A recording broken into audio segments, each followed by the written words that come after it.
G'day guys, how are you? This is about a podcast that I've just been listening to. So Meshel Laurie has a couple of podcasts that she does, but she's just launched a new one called Can We Be Real? And in her other podcast, she's been asking for people to send in their secrets and that they can remain anonymous and they'll distort their voices and blah, blah, blah. Anyway, just been listening to the first episode, and the very first secret that's told is this woman said, I used to weigh 200 kilos and I was an escort. Now, straight away, I went back to 20 years ago. I used to do an embroidery class in the suburb where I live. And it was a group of women, varying ages. I was the youngest because I was only like 33 or 34 back then.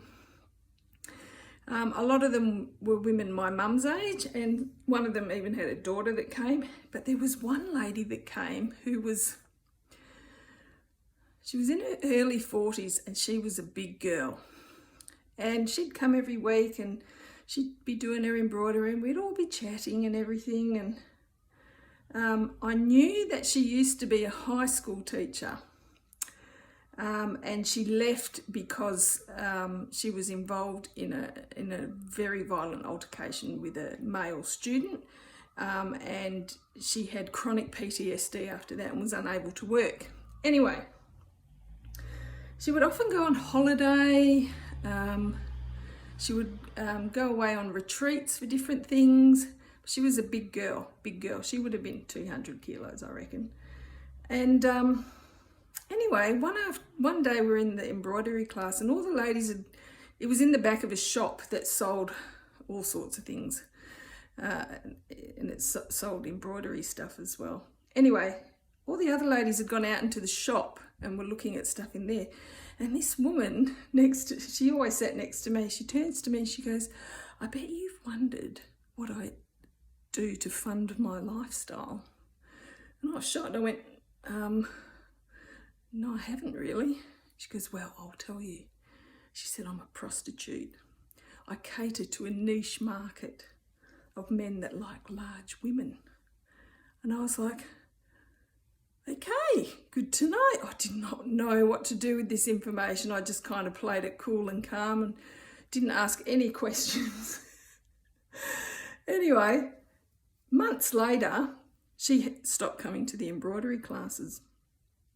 And then she came back one day and she'd lost so much weight. She still would have been about 80 kilos and she was not a tall girl. She would have only been about 5'4", I suppose. But she was so much thinner and she looked completely different. And she said, oh, I've been unwell. She said, but I'm feeling better now and I'm coming back. Anyway, there was a moment during the class when it was just her and I again. And she turns to me and she says, I was raped. And I went, oh no, that's terrible. What happened? And one of her clients came over and tied her up and raped her. And of course, she already had PTSD from her other job. Well, she just spiraled. And of course, that caused all the weight loss. And that was how she lost all the weight. She said, I'm not doing it anymore. She said, I'm in therapy. I'm getting myself together. I'm going to go back to teaching. And I was like, that's great. I'm really happy to hear that. Anyway, I often think of her. And when that secret came up on this podcast, that was who I thought of straight away. Like, yeah, there are large women out there and there are men out there that like a large girl. And a lot of these women cater to that market, and good on them. As long as they're safe and they're happy and it's all consensual. It was awful what happened to that girl that I knew. But yeah, so that's my story. I'm going to send this to Meshel Laurie anyway and see if I get a response from her. So yeah, anyway, have a great day, guys.